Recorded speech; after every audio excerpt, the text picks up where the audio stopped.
করলি আমায় নদীরে তুই ভাঙলি আমার ঘর, তোর কিনারে থাকতাম তুই করলি আমায় আপন বলে ভেবেছিলাম আশুক যত ঝড়, তোর কিনারে থাকবে ভালো আমার ছোট্ট ঘর।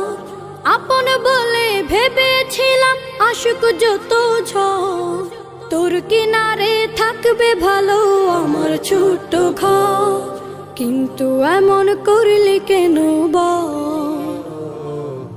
আমার সাথে করলি বড় কিন্তু এমন করলি কেন বল, আমার সাথে করলি বড় আমি তো ভাবিনি তোকে ভাঙলি আমার ঘর।